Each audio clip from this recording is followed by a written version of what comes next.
আসসালামু আলাইকুম বন্ধুরা, সবাই কেমন আছেন? আজকে তৈরি করব ডিমের কোরমা। তো রেসিপিটি দেখতে আমার ভিডিওটির সাথেই থাকুন। প্রথমে 4টা ডিম সিদ্ধ করে নিয়েছি।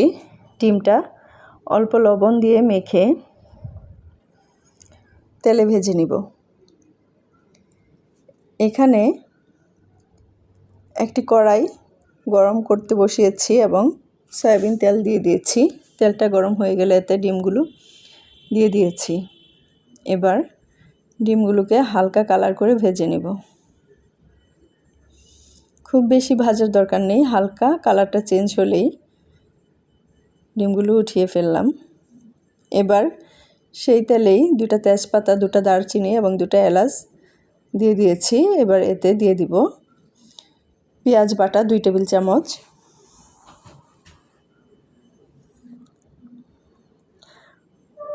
রসুন বাটা দিয়ে দিলাম হাফ চা চামচ, আদা বাটা হাফ চা চামচ।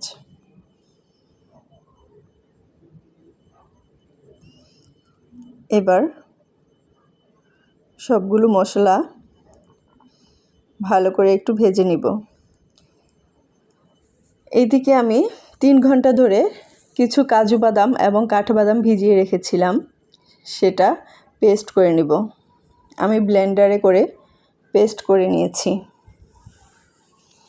এবার একটা মিশ্রণ তৈরি করব। সেজন্য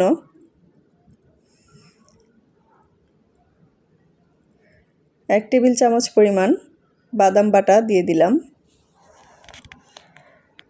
2 টেবিল চামচ পরিমাণ দিয়ে দিলাম টক দই,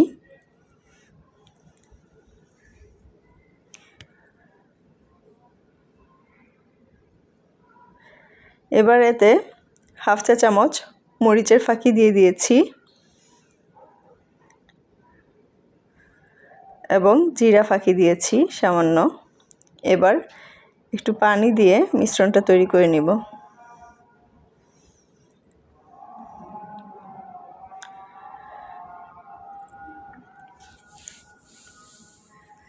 এদিকে মশলাটা ভাজা হয়ে গেছে।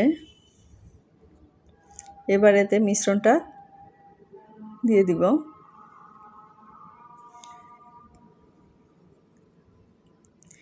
এবার সম্পূর্ণ মিশ্রণটাকে কষিয়ে নিব। আমি বাটিটা ধুয়ে একটু পানি দিয়ে দিচ্ছি যাতে করে ভালো করে কষানো যায়।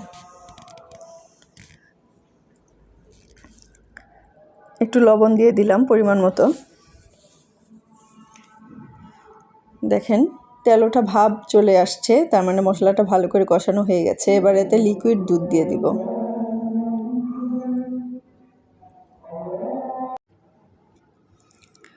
দুধটা দিয়ে আরও কিছুক্ষণ কষিয়ে নিব।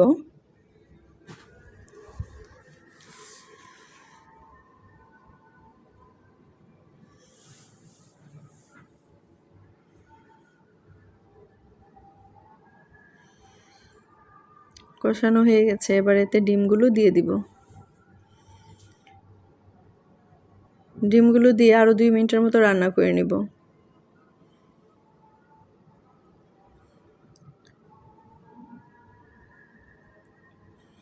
এই পর্যায়ে 3-4টা কাঁচামরিচ দিয়ে দিয়েছি যাতে করে ফ্লেভারটা ভালো আসে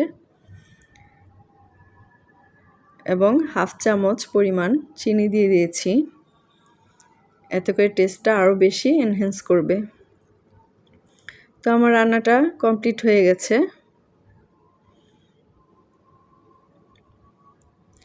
আমার ভিডিওটি কেমন লাগলো অবশ্যই কমেন্টে জানাবেন আর আমার চ্যানেলটিকে সাবস্ক্রাইব করবেন। ধন্যবাদ সবাইকে।